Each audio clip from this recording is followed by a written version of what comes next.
Hotter Than Health podcast, a plant-dominant resource for those looking to expand and elevate their lives. Each week, we will bring you provocative topics and conversations, entertaining interviews, and some of the biggest names in health and wellness to answer your burning questions. You will leave each episode with tangible tips and takeaways and understand what it truly means to live an energized and optimized life. Enjoy!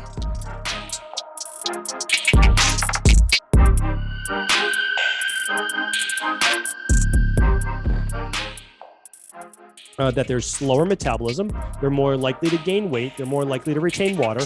And so those are all really common low thyroid-based symptoms. However, they're also often misconstrued with estrogen dominance.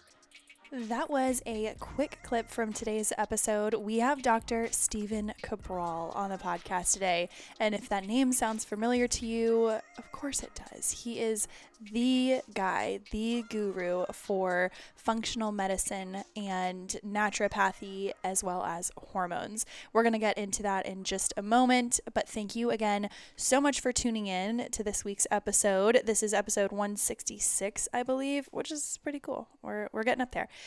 I wanted to, before we got into today's episode, go through and pick today's winner. As you know, every single week I go through the reviews that are written on iTunes, and we pick a weekly winner, and you will get sent a Hotter Than Health tote bag. We have had a few go out already, and I'm so excited about them. They're great. If you want to check them out on @HotterThanHealth podcast on Instagram, and you will see the new swag. They're pretty sick. But this week's episode's review of the week is from, let's see, what did we get? Oh, thank you. This one is amazing, informative, and so many great guests. This is from Michaela617. So Michaela617, if you're reading this or hearing me read this, reach out, send me a DM on Instagram, and I'll be sure to send you a tote. The review says, I love this podcast, especially the most recent episode on supplements. I learned so much and I listen to this podcast every week. Highly recommend. Thank you so much, Michaela, for your review and your feedback. Again, for your chance to win, all you have to do is pop over to Apple Podcasts. It's a little purple app, and hit follow or subscribe, or however you subscribe to the podcast. Usually it's a little check mark on the top of your screen, the top right, and then scroll down, hit write a review, and share what you love about the podcast. It is the greatest way to show support for the podcast, and honestly it's better than any kind of advertising that you could think of. So do me a favor, if this is not your first time listening to the podcast, go leave a review. If this is your first time, welcome. My name is Eliza Gelman, holistic nutritionist, and here to help you on your journey of health and wellness. I am so excited about today's episode. Not only did I not get choked up. That's not the right word.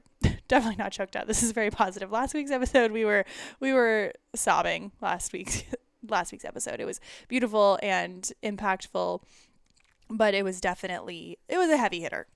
It was heavy last week. So we're here to bring you some levity. We're here to talk about hormones. We're here to talk about PMS. We're talking about PCOS. We're talking about testosterone. We're talking about hormone panels, thyroid, what to be looking out for, different symptoms. It's probably some symptoms that you've never heard of as far as hormone imbalance. We talk about intermittent fasting. We talk about different ways to incorporate nutrition and electrolytes into your body. We talk about I can't even go into everything that we talk about because it is just so much. You will absolutely devour this episode. This is one that actually when I was editing the episode, I was going back and taking notes and rewinding, restarting, like, oh my God, is he serious about that? And it was as though I had never spoken to him before. And it was a complete new whole book of amazing facts, things to implement, things to know, numbers to look out for, and this episode is for everybody. All right, let's get into it. Who is Dr. Stephen Cabral? Dr. Stephen Cabral is a naturopath, Ayurvedic, and functional medicine practitioner. He developed his passion for health and wellness after going through severe health complications at the age of 17. He saw over 50 different doctors. He tried over 100 different treatment protocols, but he still had no hope of recovery. And it wasn't until he met an alternative health doctor who explained to him how he got there, how he could become well again, and so began his recovery process. He has, after almost 20 years of worldwide internships, dozens of certifications in the natural health field, and a doctorate degree in naturopathy, he is one of the most well-known and experienced expertise in his arena, and he has internships all over the world: Sri Lanka, China, Europe, and various other practices in the US. But he has over 250,000 client sessions, 5,000 hours of doctoral work, and to top it all off, he has just come out with a line of new products. And make sure you are Make sure you're tuned in to the Hotter Than Health podcast and the Eliza G Wellness podcast for a giveaway, because we're going to be giving away a couple of his brand new products that he has developed himself over a period of years with so much research to back them. I'm so excited about this. So without further ado, let's learn all about hormones. Get a pen, get some paper, make sure you're listening to this. If you know anyone who is struggling with hormones or anyone who just likes to learn about this kind of stuff, send this to them. Take a screenshot, tag myself and Dr. Stephen Cabral in your social media post, and let us know that you liked the episode. I know you will absolutely devour this. All right, let's get into it. Welcome to the Hotter Than Health podcast, Dr. Stephen Cabral. Dr. Cabral, thank you so much for being here today. I'm so excited to have you on Hotter Than Health. It's great to be here. Thanks so much for having me on. I gave a bit of an introduction before the podcast started, but I would like for you to give us a quick taste of what your life is like now and what you do on a day-to-day basis that we may not have seen, maybe on your Instagram or your social media and things like that. What are you really working on right now? Yeah, so my life continues to change, and that is how I like it. I have a beautiful family, 2 young daughters that I spend a lot of time with. But during the workday, I'm head down all day long, whether it be reading research, writing. I do a podcast 7 days a week. I'm the founder of the Integrative Health Practitioner Institute. So we basically take on 100 new students a month and train them how to become a certified health coach. And the founder of Equalife as well, which is the main part of my business. And that is essentially getting at-home health tests to people all over the world, now 27 different countries. And I think it's thousands of labs every single month that we go out. And so I oversee the health team there and the vision for that team. It's a lot of fun. It's a lot of work, but I wouldn't have it any other way. For anyone who is just listening to this now, I think that it's really kind of where medicine and holistic practices are going now, where they're doing at-home testing. I just did my first one a week ago, and I was blown away by the blood results. I was not expecting that. I kind of thought they were just going to say, don't be so sedentary, or, I thought it was going to just be super generic, but everything came back with so much detail. So I'd love to get a little information on how you integrate your holistic approach to the medicine approach, because I know you have a history with Ayurvedic principles, and I'd like to get a little bit more information on how that surfaced and how you still practice in your day-to-day by implementing Ayurvedic and, even Chinese medicine into your day-to-day. Yeah, so my schooling is as a doctor of naturopathy, and my internships, though, were done overseas in India, in China, and in Europe, and in the US as well.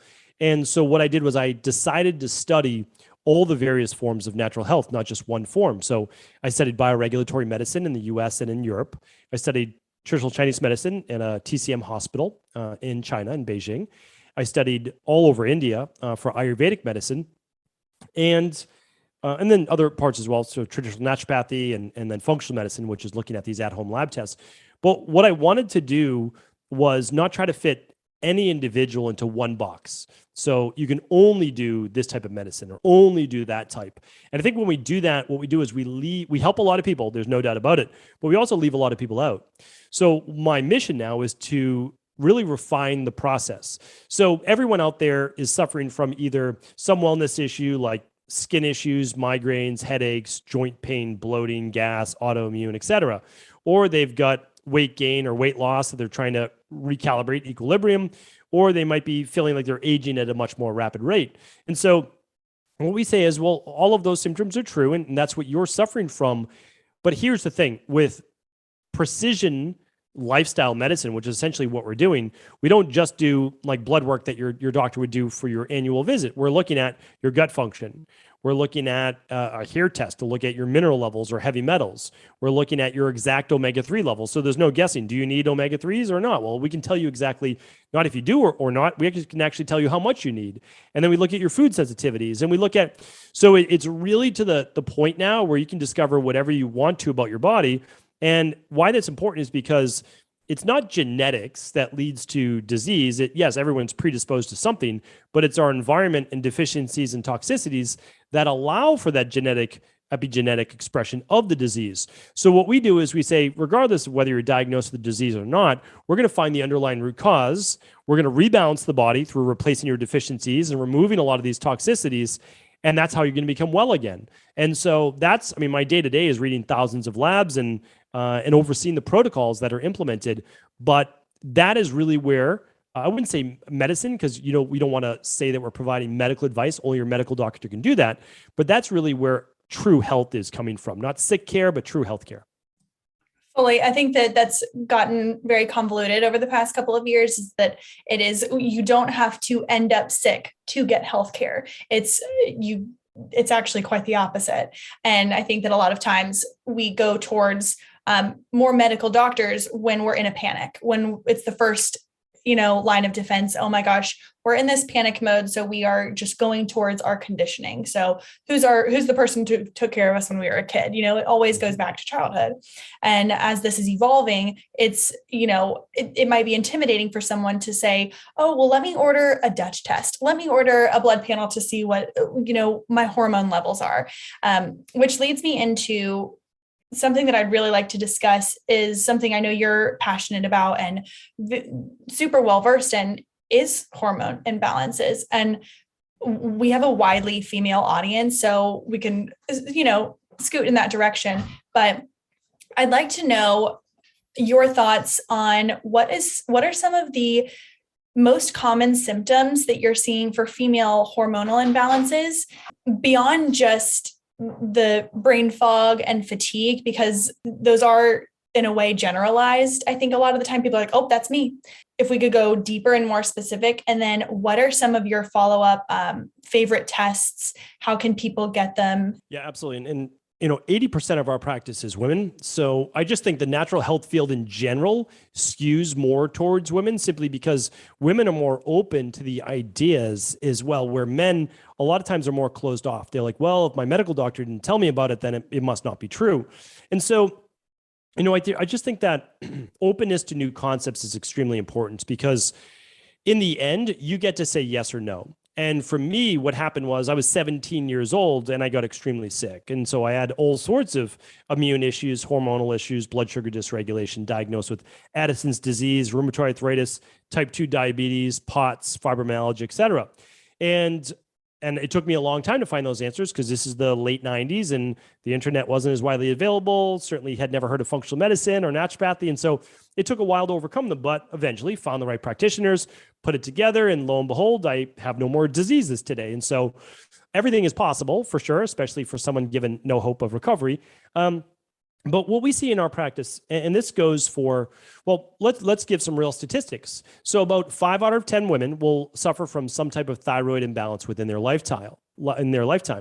And thyroid imbalance is very predictable, very easy to see coming, especially before it's full-blown hypothyroidism, which is low thyroid, or autoimmune Hashimoto's. And the reason is there's typically higher amounts of stress, there's gut-based dysfunction, there's a lot of inflammation, and there's cortisol adrenal issues, because that's the cortisol and adrenal issues affect the thyroid. So when women start to have thyroid issues, they start to notice thinning of the skin, thinning of the hair, thinning of the outside of the eyebrow right here. They see drier skin. They typically are colder, meaning colder hands, colder feet, even during the warmer months. Lower mood, lower energy, lower libido. And the reason is the thyroid is like the thermostat for the body. So it makes sense that there's poor circulation, that there's slower metabolism. They're more likely to gain weight. They're more likely to retain water. And so those are all really common low thyroid-based symptoms. However, they're also often misconstrued with estrogen dominance, which is the second most common hormone imbalance we see in women. And the way that you know if it's thyroid, so we'll go through just a couple more. So estrogen dominance is also feeling a little bit bloated, a little bit of weight gain, sometimes acne, the chin, the neck, the back.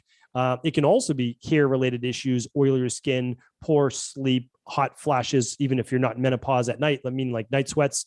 But the way that ideally, I recommend hormone testing. So there's a lab called the stress hormones, mood and metabolism test. Hands down, estrogen, progesterone, testosterone, DHEA, cortisol 4 times throughout the day, T4, T3, TSH, TPO antibodies, blood sugar, vitamin D. I mean, it's the best test out there. But what I will say is, if you just want to be able to differentiate right away for yourself, estrogen dominance is strongest the last week of your cycle. So days 21 through 28, if you have a fairly normal cycle, if all of a sudden you start feeling more sleep issues, more bloating, more water retention, more low mood, okay, it's more you might have thyroid issues as well, but it's most likely estrogen dominance. Okay. I was the whole time, of course, I'm going through and I'm like, oh my gosh, do I do that? Like, how are my eyebrows? What's going on? But okay, that is really, I also want to address some of these things are also PMS symptoms. Mm-hmm. And that's, I think, where it gets tough, because there are sometimes during the month leading up to your cycle that sleep isn't as good and things are kind of irregulated because hormones are kind of trying to adapt as you're about to be on your cycle. Well, is that why, do you want to be testing during your cycle, or are different tests different? Yeah, that's a great question. You actually want to test between days 19 and 21. So you just pick one day. Okay. And now this is if you have a normal 28-day cycle. So let's say it's 30. Okay, it might be days 21 to 23. If it's 26 days, okay, back up just a day or two before. And the reason is that, we're looking at the follicular phase, the first 14 days, and the luteal phase, essentially the last 14 days. But really, what we're talking about is days like, let's say 7 through 14 or so follicular phase, and days, let's say 18 through 25, 26 luteal phase, because there's too much imbalance on the other points. So during the luteal phase, days 19, 20, 21 should be your highest point of progesterone. So that's when essentially the body's saying, okay, we're at peak luteal phase. Best time. Now you might say, well, not necessarily the best time to get pregnant, but yeah, best time really to get pregnant doesn't mean that that's necessarily going to happen those specific dates. But it's also when estrogen should be at its lowest ratio in the body. So when we talk about PMS symptoms, PMS is something that women have been told that they need to deal with, literally, when that's not necessarily the case. Now, is there going to be some fluctuations maybe in sleep, energy, mood? Oh, maybe a little bit, but not to a great degree. So we're talking about degrees. If it really, if it changes the way that you're living your life in any way, mentally, physically, emotionally, spiritually, then it's an issue, because it shouldn't be that way. And the reason why it is that way is not because estrogen is usually too high. So we've run well over 10,000 stress hormone, mood, and metabolism tests over the last decade. And I can tell you that 9 out of 10 women have normal estrogen, completely normal estrogen days 19, 20, 21. The problem is their progesterone's too low. And their progesterone is too low typically because of stressors on the body. It can be mental, emotional stress, life in general, life can be stressful, or it can be gut-based. Okay. You have to have digestive issues. You're feeling bloated. You're not feeling well, or it can be actual like physical pain-based. There's also one more, which is infections, which is why sometimes, people get the virus or a virus and then they miss their cycle the next month. Well, it was because it was a major stressor on the body. So those are all reasons why. Okay. And so for me, for instance, there have been times where my cycle, I try and really like cater to the different phases. So maybe I just lean in too much. But during the luteal phase, leading up to my cycle and then first couple days of it, I do not want to do high intensity interval training. I do not want to do my typical workouts. It's a no. I'm walking, I'm saunaing, I'm chilling, but still moving. Is that too much? Is that what we would consider on a spectrum of it affecting your day to day? Would that be too much? Is that something you would consider like, hey, that's affecting your life? Well, I think that is subjective in a way, meaning like, how do you feel about it? Because taking 2 days of self-care, I think is amazing. That's basically saying these 2 days, I don't want to overstress my body because I can feel that I'm kind of on that verge. But if you keep yourself balanced through lifestyle, I don't think there's anything wrong with that, because if you were to push yourself more norepinephrine wise or cortisol wise, certainly that would push you more into dysregulation, dysfunction, and could even dysregulate your cycle. So I think that that's a good way to look at it. I would have no problem with you doing that, since you're getting the benefit of the walking, the lymphatic drainage, the sauna, etc. Okay. Yeah. Cause I was going to say, I feel like there are some people who can't leave their bed and they're in pain or it's just so much of a mood fluctuation that it distresses them from taking on anything new, taking anything, everything's very critical. Yes. And I think that's tough too. But this leads me into something more specific, PCOS. Is this something you deal with constantly? PCOS, polycystic ovarian syndrome? Yes. And it's also degrees as well, because unless you've been actually diagnosed where they're looking for cysts, then so many women have it and don't necessarily know it, meaning that we see 8 out of 10 women with some level of estrogen dominance. Again, it just depends on how greatly it affects the life. And then we see 5 out of 10 women with thyroid issues. So when you're looking at PCOS, it's degrees. And it's because not one thing causes PCOS. That's why conventional medicine has such a hard time with it. But the lab that I just spoke about, the stress hormones, mood, and metabolism, what are you looking at for PCOS? You're looking at estrogen dominance. You're looking at high levels of testosterone. You're looking at insulin dysregulation, high levels of cortisol, and thyroid imbalances. And all of those can lead to the same exact feelings and symptoms, especially the weight gain, acne, bloating, low mood. It's like all the same symptoms. And so you say, well, which one is it? To be honest, you don't necessarily, and I know that like everybody wants a diagnosis, so I get that, because we've been led to believe that through conventional medicine, but really all we're doing is giving a name to our symptoms. Really what you don't want are the symptoms. So what we do is we say, okay, based on your labs, you have this and this. It's usually never just one thing. Okay, let's work on those. Let's forget about this name PCOS, for a moment. Let's work on the underlying root cause of PCOS, which is basically, like I said, high androgens for testosterone, the insulin imbalance with blood sugar, high levels of cortisol, especially at night, low thyroid, estrogen dominance. Well, you can work on all of those at the same time, and you should, because many of them have the same underlying root cause reasons. Absolutely. And I can think of 15 people off the bat that have been diagnosed with PCOS, and maybe they didn't know that they had PCOS, or maybe their cycles were irregular, maybe they were trying to get pregnant, whatever the circumstance was. Do you feel like it's overdiagnosed? And I want to hear your thoughts on being prescribed contraceptives as a fix for the symptoms.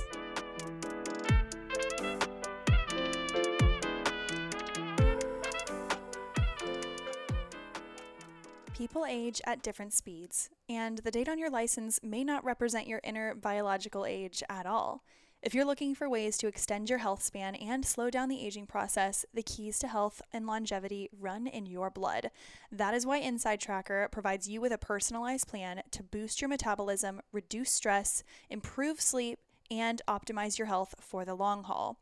This was created by leading scientists in aging, genetics, and biometrics. Inside Tracker analyzes your blood, DNA, and fitness tracking data to identify where you're optimized and where you are not. As you've probably heard me talk about it on this episode or on this podcast, that I had some blood work done with Inside Tracker as well as a DNA swab. All of it took cumulatively 5 minutes. I am so impressed not only by how accurate and how detailed their analysis was, but I'm also so impressed by the speed in which I got my results and the speed at which everything was processed and done for me. Someone came to my house, they did everything for me, and they made it so easy and simple. But I did realize and find out that I actually needed to be on a closer lookout for my cholesterol and my blood pressure, which I'd never considered an issue. It's not a big running factor in my family, and it was really, really eye-opening to have different recommendations given to me by a facilitator from Inside Tracker, letting me know things that I could do that wasn't just, get around, get up, get moving more, have some healthy fish. It was more than that. It was extremely detailed, and it told me how much I was not optimized by, what I needed to get to, and then it recommended the next time to test. So for a limited time, you can get 20% off of your entire Inside Tracker store. Just go to insidetracker.com/hotterthanhealth. Again, for a limited time, you can get 20% off and figure out where you're optimized and where you're not. Just go to insidetracker.com/hotterthanhealth, insidetracker.com/hotterthanhealth. All right, get out a pen, get out a piece of paper, and write this down. All you need: 1 scoop of vanilla plant-based protein powder from Organifi, 1/4 of an avocado, a couple chunks of mango, a little coconut water or regular water, a couple of blueberries, and a dash of cinnamon. And you can add some banana if you want a little bit of volume. Blend it up. This is your new jam. I am absolutely obsessed with this recipe. It's something that I have been putting my clients on for the past few months, and I'm telling you, it is the best way to have a balanced breakfast. You've got your protein, your fat from the avocado, carbohydrates from the mango and blueberry, maybe some banana, and you've got your fiber all around. It's a full balanced meal, and since it's getting a little bit warmer outside, it's smoothie season, people. All right, if you're living in Charleston like me, it's time for a smoothie. It's 77 degrees outside. What are you doing? I am obsessed with the protein powder from Organifi. You all know that this is one of my favorite products by them. I've been working with them for over 6 months, and I can tell you that every single month we go through a tub of this protein powder. That's my boyfriend and I, not because it is small, but because we love it so much.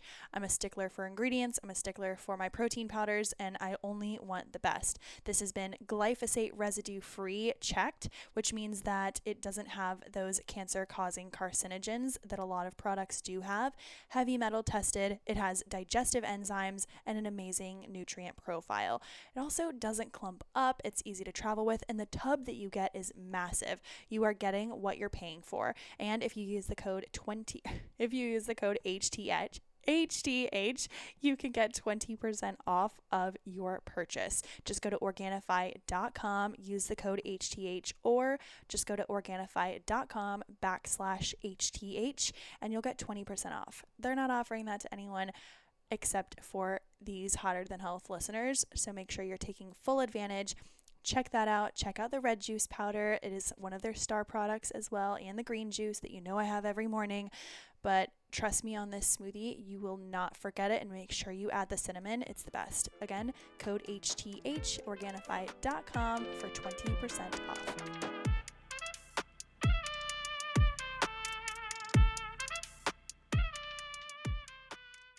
Yeah, I think it's probably underdiagnosed because people don't know enough necessarily to ask for it. So I think that's part of it, but also it's a fuzzy, because what you're doing for the most part is it's symptomatic. And so then you're going in and you're getting, just like you said, some type of contraceptive, birth control, etc., which is possibly going to help with exactly what you need if it's estrogen based, right? So, because you can get a contraceptive, you can get basically birth control that's high estrogen, high progesterone, a combination of both. And so you say, okay, well, that fixed whatever this hormonal imbalance is. But did it really? It didn't. Not from an underlying root cause. It certainly did from a symptomatic cause. Just like, it's the same thing. If you have high cholesterol and your cholesterol is like 280 and your doctor puts you on a statin and your cholesterol goes down, did it fix the reason why you had high cholesterol? No, but it stopped your liver essentially from being able to produce more cholesterol. It's like taking a Tylenol and your fever goes away, but are you actually better? No, your fever just went down because it's a fever reducer, right?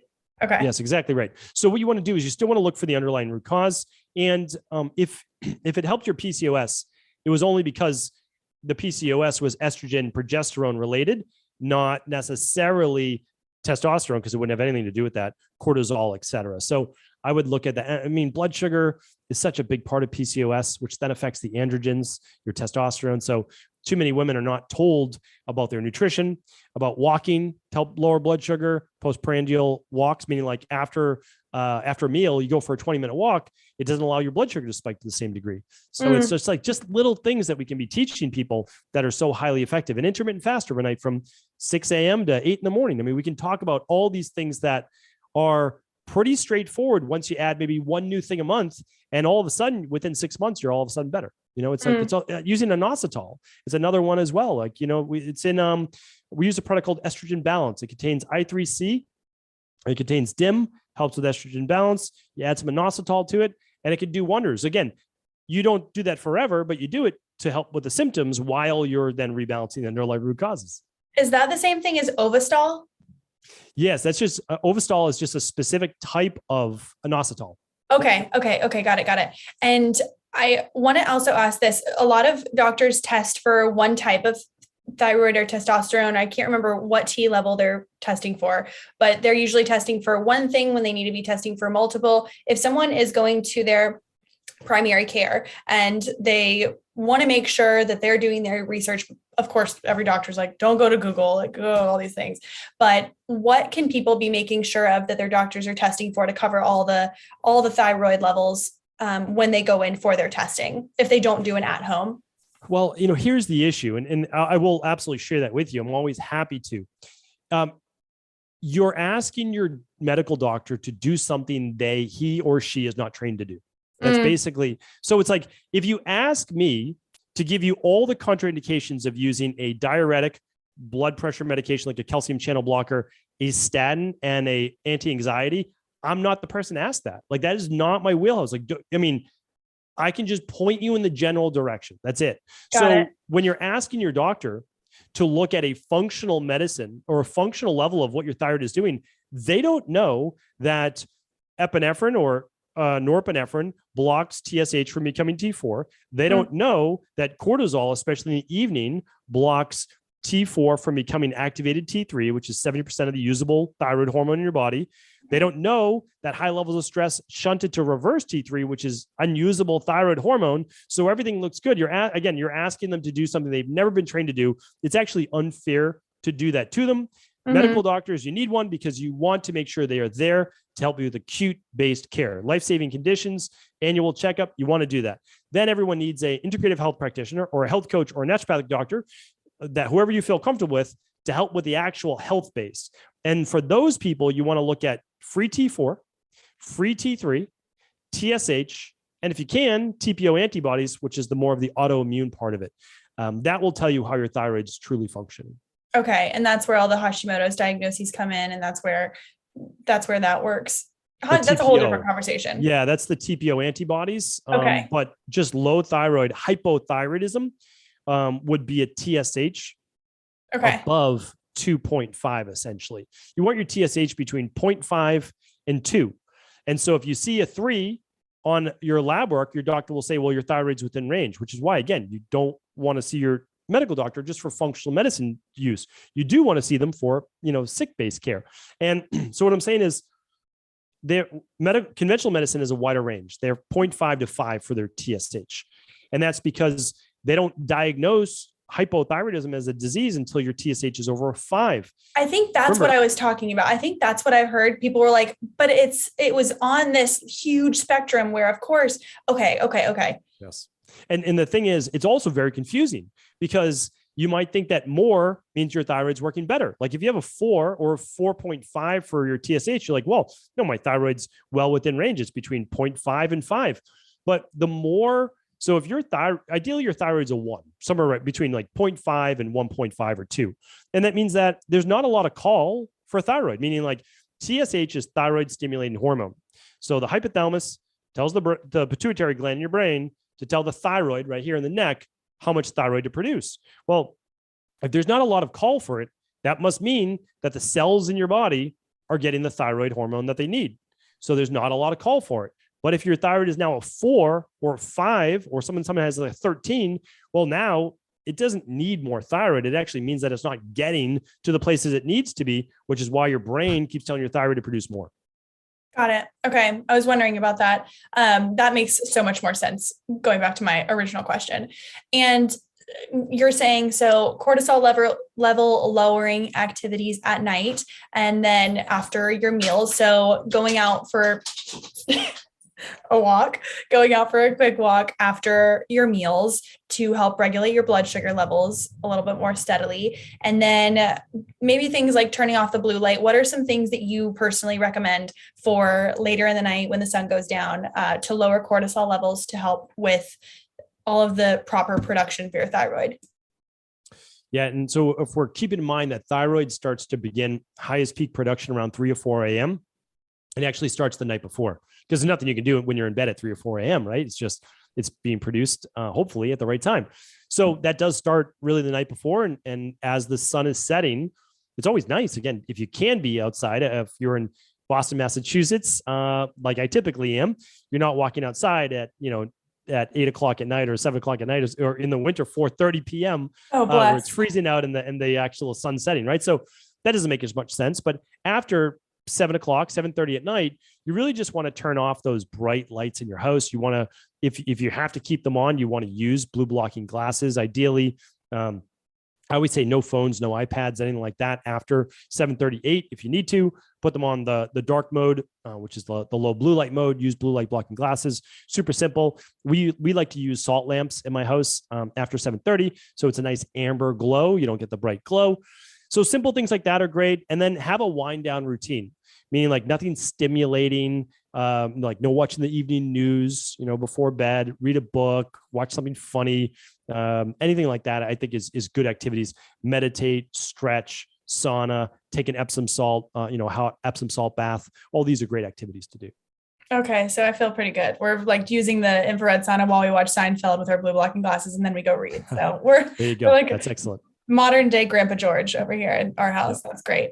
Okay. And you touched on this earlier, and I have to dig in on this because I'd like to hear your perspective on intermittent fasting, because there are so many times where it's done to a point that it causes damage. And I want to talk about that a little and see what your cues would be for maybe, okay, it's time to break the fast. Because I think a lot of people get pretty dogmatic about it, where they have to stick to a certain number of hours or else they feel like they didn't accomplish anything.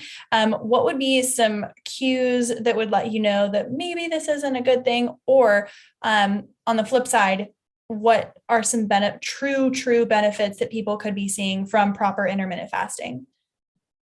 Yeah. It's pretty amazing, because this one topic is by far and away the most popular thing that I've talked about over the past year. We literally have a separate podcast just dedicated to intermittent fasting. I mean, it's the simplest thing, but it affects so much. But it also, like, I think that the simpler, the more people want to dig into it and tear it apart. Right. It's like the Occam's razor kind of thing. Well, because it's too simple. That's the problem. So it's the closest thing we have to the fountain of youth. It's the closest thing we have to being able to heal the body naturally, like all these different things. But in our Western-based mindset, it's just completely overdone. So, and the thing is, if you learn the origins of intermittent fasting, which is actually going way back to Ayurvedic medicine and traditional Chinese medicine, and then over here in the US and in Europe, it's called the natural hygienists, the traditional naturopaths. They would take people and they would water fast them. There's no doubt about it. But that was for a certain period of time, and then it stopped. And then they did intermittent fasting on a daily basis, but it was always upside down. So the trick to intermittent fasting is not necessarily skipping breakfast when you're stressed, because your body then starts to do what? Produce more stress hormones. And unfortunately, it affects women to a far greater degree. So we see women, we help women all the time coming off of keto diets where they've really wrecked their metabolism, low carb for too long. I'm a fan of low carb as well, for about 21 days. Right. And then we start to reset because you can't be in it for that long, or your body believes that you're in a state of stress because it's a hermetic stressor. Right. I believe in functional medicine detoxes, but not for more than 7 to 21 days. So I believe in all these things, but we just do too much of it. So what happens is this: It's very easy to test for. You just literally test your thyroid levels and your cortisol levels, and you see how you're doing specifically, and estrogen levels, of course, for estrogen dominance. But we found this, that the truth is too, the more hours you fast before you go to bed, the better your sleep is. And anybody with an Oura ring or any type of biometric device can track this. If I skip dinner, my HRV is higher than it typically is. My deep sleep is better. My body temperature is lower. My breath rate's lower. Okay. Every single time. And I wish that wasn't the case, but it is. Because as human beings, we wake up and we would never say, oh, I'm going to skip breakfast. I've got all this work to do outside. No, we would eat food to buffer the highest amount of cortisol, which is between 6 and 8 a.m. Not going overboard. We just have a normal day. We got to fuel for our day. We don't need to be running on fumes. And I could get deep into the science on this, which I've done, becoming too catabolic and starting to break down muscle tissue because liver glycogen is low, but I won't go into that today. So the truth is that if you do a lighter dinner, easier to digest right before bed, and you still want to do 16 hours, okay, you can still fast earlier in the day. You can stop eating at 5. You've got 7 hours till midnight. And you've got till 9 o'clock the next day. That's 16 hours. So you can still do 3 meals a day. You don't need to go until noon.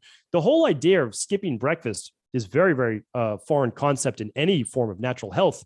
Mm-hmm. And it's more of a badge of honor to make it to breakfast. Now, again, we have some people fast until 10 a.m.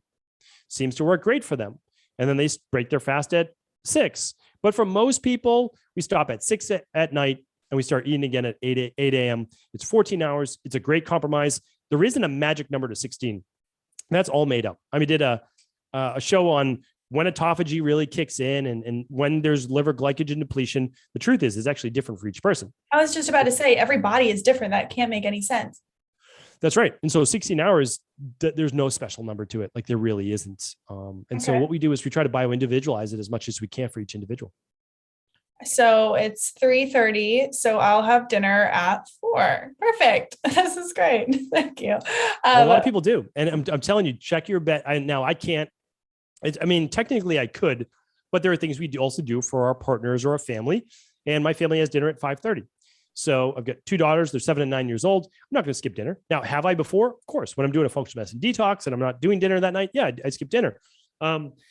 So anyway, 5:30, finish at 6. I eat at 8 the next morning. Seems to work great for my body. I start getting back into work. All these things are kicking in. But I will say that, again, everything that I'm saying also can be broken if you know how to break the rules properly because it works for your body. So 3 out of 4 Mondays a month, I actually go 1 full day fasting. I go from Sunday night at dinner. Okay, I probably do a cheat meal on Saturday night or flex meal, whatever you'd like to call it. And then on Sunday night, I finish dinner at 6. And I have dinner then that next day, 24 hours later. And that is a 24-hour fast. And so, but I'm doing that and I've worked up to it because I used to do, specific shakes during the day to get me there. Everything's stable now and it's not a big deal. So again, it's kind of, in the end, when you have a lot of metabolic flexibility, it's actually easier in your body. Your body's used to the hermetic stressors. In the beginning, it can be quite detrimental to the hormones. I love that because I would start with, doing a 16-hour fast or so one week. And then I would lead up to doing a 36-hour fast. And at one point I did it was like a 40-hour fast, but I knew that it was too much. So I just ate. But I remember thinking, you go to bed and you're starving and you're like, oh my God, I can't wait for the morning. I'm so excited. But then you wake up in the morning and you feel incredible. Usually I have like huge scoops under my eyes, these big puff balls, but I had no puff under my eyes. I felt so energized. I was ready to go work out. And everyone was like, how would you be ready to go work out? You haven't eaten in 40 hours. There was something about it that made me feel so clear and energized, which I think that I also did it at a good time in my cycle. So that I'm sure had something to do with it. We have to hear about your full day to day. Like we have to hear what you're eating, what you're doing, what kind of foods you normally gravitate to, and what are the benefits for men for intermittent fasting? Well, I can tell you that it's not necessarily fair, but it is still nonetheless true.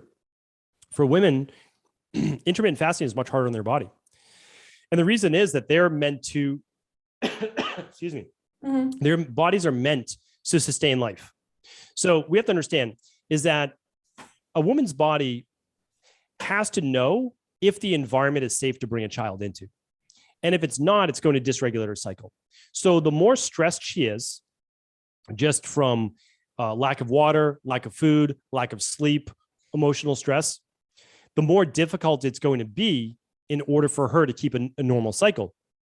So if she does larger amounts of intermittent fasting and she's telling her body that you're hypocaloric, there's not enough food, or you go long periods without food, and that's in addition to regular stress in your life, and you're not getting enough micronutrients, because again, people are trying to do like 1 meal a day or 2 meals a day. Good luck getting all, you can get your macros in, but good luck getting all your micros in, which are vitamins, minerals, omega-3s. It's a whole different story. So you might feel great in the beginning, but then 6 months later, you're totally depleted. And again, that's when we start to see people, and we put them back together, but it's better not to do it in the first place. So for a meal, it's easier. Why? Well, again, like biologically, you might be thinking about it saying, okay, a male might need to go and expend more energy in order to hunt, in order to walk for 13 miles for the day, whatever it might be. And they don't have to sustain life. They don't have to carry on life. And so their body might be able to endure a little bit longer without fasting. They might be able to better deal with that stress. And they don't have as much of the fluctuations with estrogen, progesterone, of course, naturally. And they also they're not as susceptible to thyroid issues. They just aren't. Meaning 1 out of 10 men, 1 out of 5. So it's like, it's twice as likely in women. So, but I will say that the moodiness and irritability and lower energy and brain fog all affect men as well. And it also lowers men's testosterone if it's a chronic stressor in the body. So then that can lead to all sorts of mood issues, low energy, low libido, low ambition, low drive. It can thin the hair. You do a lot of the same things. And you can see sometimes when men fast too much, okay, they got leaner, but their eyes become more sunken, their cheeks become more sunken, and it's not, they're kind of obsessed with it. Mm-hmm. It's not vitality inducing as much as it is just physically leaning them out. Totally. Well, thank you for that. And I was always interested because my boyfriend, he wakes up at 5 a.m. every morning. He owns a personal training studio. So he's there all day. Like he'll come back for a quick nap in the middle of the day, and then he runs it, and he's there until 6 o'clock every night. And so it would be challenging for him. I want to talk to that intermittent fasting situation for, let's say, women who work in the fitness industry, who are waking up at 5 a.m. and then who are going to bed, at 10, 9. Like, how can we construct a healthy intermittent fast if we're waking up at 4 to go coach a 5 o'clock class? What might that look like for someone who's super busy? Like, they need fuel. They can't be awake for that long, going. But also they get home at 7, and they want to eat with their families. What do we do? Well, the fitness field contains some of the most dysfunctional people in the health industry. Isn't it funny? And I used to be in it. So from 1996, for the next 10 years, I was a personal trainer and nutritionist. So I know what it's like to wake up at 4 a.m. and work with clients at 4:45, 5. And it's so dysfunctional. Everything is so effed up. My cravings are everywhere because you have the anxiety of waking up, so you don't sleep as well. And then it was the least in shape I've ever been in my life. Well, you're dysregulating your blood sugar, your cortisol. You're waking up 2 hours to 3 hours before your body would naturally wake up. You're waking up when your thyroid's just supposed to peak, and all of a sudden now you're not producing peak thyroid, you're producing peak cortisol, so it's lowering your thyroid. And it's also throwing up, your melatonin is slowing at a faster rate.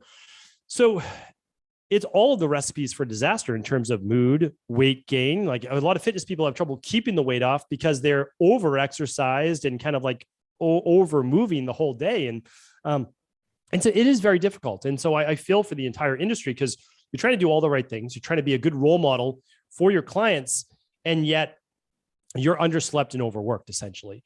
And so the best thing that you can do, and usually I'm preaching, 3 meals a day to most people. And the reason is that it's enough to get in all your micronutrients. You can space it out to allow your blood sugar to come back down to normal between meals. It doesn't overtax your digestion, which means you have more energy for the rest of your life. But for the fitness people, you probably have to eat more than 3 times a day. And the reason is you're on your feet. You can't take time to relax. So you need smaller meals. You need to be able to fuel. Liquid, easy to digest meals are going to be really helpful. So like maybe a smoothie for breakfast and one mid-afternoon, and then a normal lunch, normal dinner. That's going to work for most fitness-based people, or most active people in general. Okay. That's actually really good to say. Cause it's, yeah, like you said, easy to digest. It's not, you're not getting super taxed with digesting. So that's super helpful. And I know there are a lot of people who listen to this who maybe they're not in the fitness industry, but they wake up hella early to go work out. And you know how that is. Like everyone gets into wanting to be a personal trainer because you love working out and you love the whole gym that you go to, whatever. But everyone who works in that gym, they're like, dude, don't do it. They're like, stay safe, stay where you are. It's a lot. It really is, especially for the people that teach group exercise classes. They're not just walking around with their clients and spotting them and doing things like that. They're literally working out oftentimes 3-4 times a day. Mm-hmm. Those are the people that for sure have the most dysfunction. I've worked with many of them. CrossFit athletes used to be much worse. Now, at least CrossFit preaches a little bit more balance in their programs. And so that was a great thing to see, because every day like CrossFit, it was workout of the day. It was personal best. And people were underslept. They were undercarbed, and they were overstressed at work. And then they were overstressed with their workouts, and too many people were getting injured, burnt out. It wasn't a sustainable model for CrossFit either. No, I used to wake up in the morning at like 3:45 and then drive to work. But the classes I was teaching in would be like 40 people, but it was, I mean, the room was made of cortisol. Everything was cortisol. It was black strobing lights, blue lights on 3 different screens, mirrors reflecting, like small black room. And you had to be on in the morning, right, sure. You have to be on. And so I didn't physically see daylight until 9 or 10 a.m. when I would come out of the room, and I would just like, what planet am I on? And that was when I had an extreme anxiety, wasn't sleeping, excessive cystic acne all around the jawline, like crazy female issues. Everything was so messed up. And then as soon as I left, everything kind of got better. It is crazy how the root cause can sometimes be our lifestyle, even if we love it, because that sounds like you're young, you're teaching classes, a lot of energy. It's a party, like you're having a great time. Yeah. But you don't understand how over time it's really breaking your body down. Yes, absolutely. And I do want to ask about your personal lifestyle. So walk us through your movement strategy. Walk us through your intermittent fasting. What kind of meals are you eating throughout the day? And then also, what are some things that you recommend your kids eat? You know, obviously they're going to eat kind of what they want their kids. You have to have some flexibility, but what are some things that you like to make sure you also have in your house? Two-parter. Yeah, absolutely. So I keep my day very regimented. A lot of people, I learned this a long time ago, was basically in personal training, you had all your meals prepped, you had everything ready to go because you were out for the whole day. So my work is extremely busy, and I like to get home early enough to have dinner with my family. I like to be able to work out myself, all these different things. So I have to keep everything on par. But for my day, so basically I wake up at 5:30 to 6 a.m. I believe everyone should set an alarm to go to bed, but if possible, don't set an alarm to wake up. And that's because you want to wake up as naturally as you can. It's a great way not to be groggy when you wake up. So I have a wake light that wakes me up between 5:30 and 6. It starts to go on at 5:30 and it gets brighter each minute. It's just a Philips wake light. I've been using that now for a long, long time. I wake up an hour before the rest of my family. And I do that because everybody needs a little alone time, a little quiet time to start their day, especially if their job is in service of their family, other people, whatever it might be.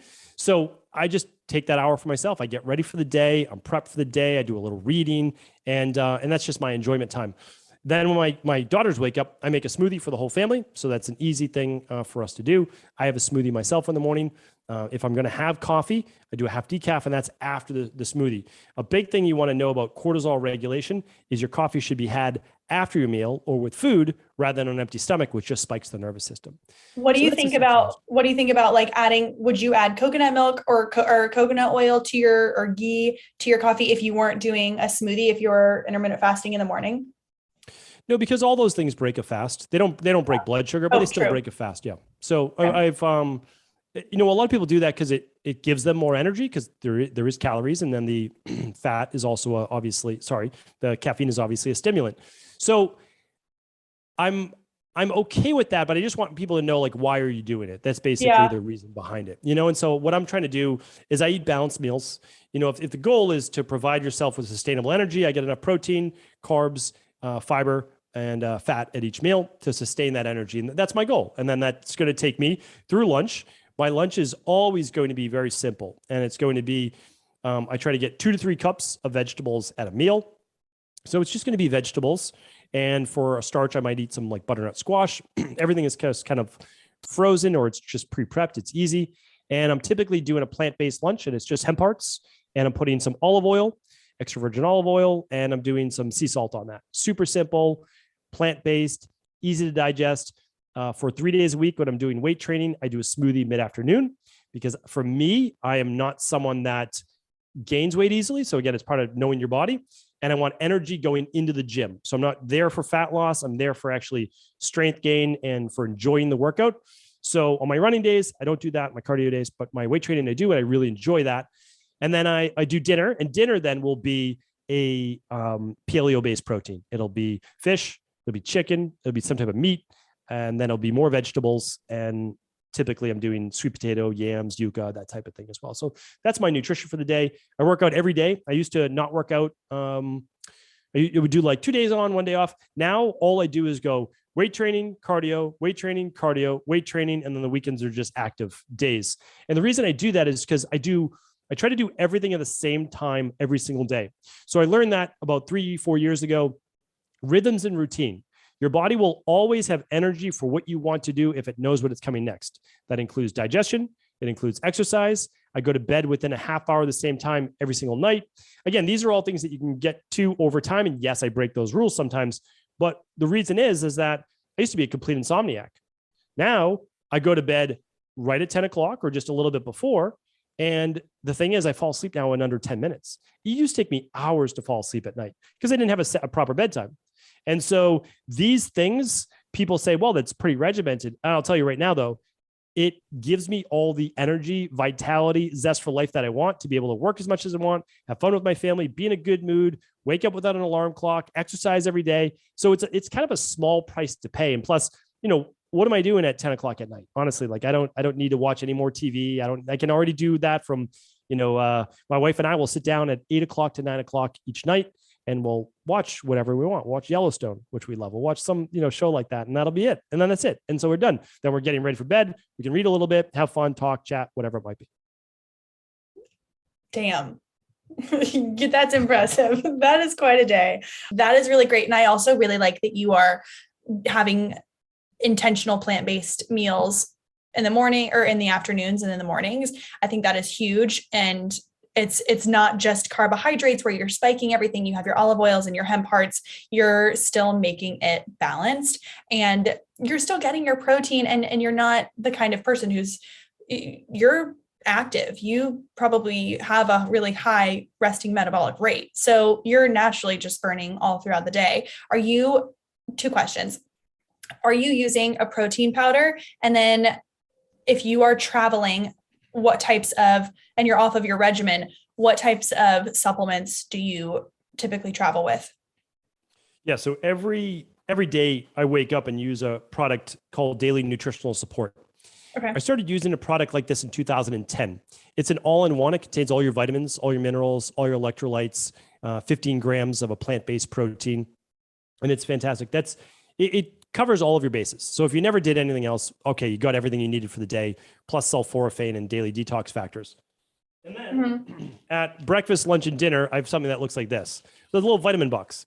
And all I do is because again, I keep things simple. It's on my desk and there's one in my house. Again, it cost me like a whole $14, for this to make it easy to have one in both places because everything has to be easy. And so then I'm taking just the nutrients that because I lab test every 6 months. And so, okay, you need a little bit more here. But honestly, after you've been doing it for a couple of years, you know where your body trends to. So I take a little bit of magnesium at night because I know I'd start to trend a little bit lower magnesium because I high stress, lifestyle. Again, like not unhappy stress, but it's still a busy day. And I've got two young girls and, all that, there's stressors there as well. Good stress, but there's still, a whole other job, which is taking care of them. So, I take probably about 8 nutritional supplements on a daily basis. And then I'll weave in other things that I choose to. Like anybody else, I like using new things. I like trying new things. So I certainly do that. And then sometimes you probably saw me drinking an electrolyte drink I'll use an electrolyte drink if I'm going for a run that day and I'm going to be sweating a bit. So I don't do a ton of cardio, but I like as a personal trainer for 10 years, I told people you don't need to do cardio because it's much better to do high intensity interval training. This is like way back in the day because it is to transform your body. But the truth is, I do a plant-based diet, not because it's going to be the best for body transformation, because it's the best for overall health and longevity. Now, again, I still eat some meat, still eat some fish. I'm not saying that you can't do that, but when you look at like deeper into the science, it's pretty clear. And like you were saying, I still get 80 to 100 grams of protein a day. And that's plenty. I don't need to get my body weight or more like I used to back in the day. And I'll do a sauna on the cardio days too, because my cardio is like not that long. It's like 30 minutes. So I'll hop in a sauna for 30 minutes too, or maximum. If I'm doing a barrel sauna, like a Finnish sauna, I'll only be in there for 15 minutes, or maybe 20. If I'm doing an infrared sauna, sure, I'll be in there for 30 minutes. And so the electrolytes are just a little bit of icing on the cake. That's fantastic. Yeah, that's basically, that's the routine. That's the regimen. I give myself an hour for the workout time. So if half it's cardio, I can do some infrared sauna on those days or a regular sauna. Okay, then copy paste. I'm getting on it now. I'm going to go buy some butternut squash. Well, okay, that's perfect. So I like to hear whatever. It's like you always ask the marriage counselor, like, how's your marriage? You have to know what's going on in the back end with you. And before I let you go, I'd love to hear what you are most excited for that you have coming up. Well, it actually just debuted. And so I'm actually looking forward to relaxing for a bit in terms of what we are producing in terms of, so, there's two things that I love, and that is my family and that is my work. And I'm all in on both. I really am. So, for my girls, I'm excited that they're at a new school, kind of starting a new post-pandemic lifestyle and getting back into things because they were doing online schooling forever in Boston, Massachusetts. They just shut down for a long time. So that's a big lifestyle change. But then also it's been my goal for a long time to find a way to produce really low cost lab testing because it changed my life. So there's no way I would have overcome all the different diseases I had if I hadn't found those practitioners that knew how to look at my gut, that look for bacterial overgrowth, candida overgrowth in my gut, that knew how to look for food sensitivities, that knew how to look for adrenal issues. So it's always been a mission of mine because they're expensive lab tests for the most part. So we are now producing because we are now at a point where we're doing thousands and thousands of labs every single month, offering low cost to even free lab testing with our new Ioboan program over at Equalife. So that's been a game changer. Over almost 4,000 people took advantage of it in January, which is pretty fantastic. So yeah, that's my goal. And the other thing is we just came out with a brand new longevity line, which is 14 different products. And so I'm super excited about that because I'm big into research and formulation. And this took 18 months of research with myself and the chief scientist on our team. And then we had to source all these ingredients from Europe, US, all over. And those just debuted. And those are actually a lot of hormonal products that we were using with women so we use a dozen different great functional medicine companies. And one of these companies was back ordered forever on their progesterone herbs, their estrogen herbs. And like, well, how are we supposed to help women who are low progesterone, low estrogen without using synthetic hormone therapy if we can't get these things? And so we started just formulating them on our own. And anyway, those are the two things I'm super excited about. And both just debuted. So now I'm just kind of sit back. Congratulations. That is amazing. And it's very fitting. You like wife, 2 girls, dad knows all about what's going to be going on, how that he can help. Like just ask dad. I'll do my best. Yes. Yes. Oh my gosh. Well, congratulations. That's fantastic. I'm going to link all of those things in the show notes and maybe I'll connect with you guys and we can do a giveaway on Instagram for some of your new products. That is so exciting. I can't wait to try that. I'd be happy to. That's great. 100%. Great. Of course. Well, thank you so much, Dr. Cabral, for your time. And I can't wait for more people to hear about this and to try out the testing. And I can attest that at-home testing, it's not what it was even a year ago, 2 years ago. Like it is up and to the right. It's just getting so much better. Well, I'm so excited and thank you so much. And we'll talk to you soon. But so before we leave, where can everybody find you? What's your podcast and what's your Instagram? My podcast is called The Cabral Concept. It's a daily show. So little bite-sized bits of information, 15, 20 minutes long. and there's over 2,000 shows. So you can search for your topic at stephencabral.com/podcast. My book is called The Rain Barrel Effect, which essentially takes people through how you get sick and then how you get well again. And then my Instagram is just my name, Stephen Cabral, and that's Stephen with a PH. Very cool. Well, thank you so much, Stephen, and we will talk to you soon. Appreciate it. Thanks so much for having me on. Thank you so much for listening to this week's episode of Hotter Than Health. That was Dr. Stephen Cabral.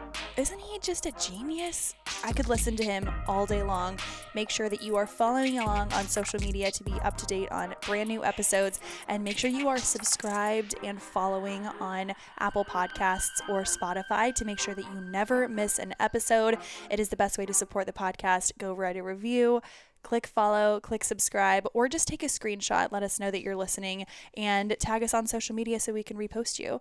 Thank you again for all of your support. Thank you so much for listening, and be on the lookout for a giveaway with some of Dr. Stephen Cabral's brand new products.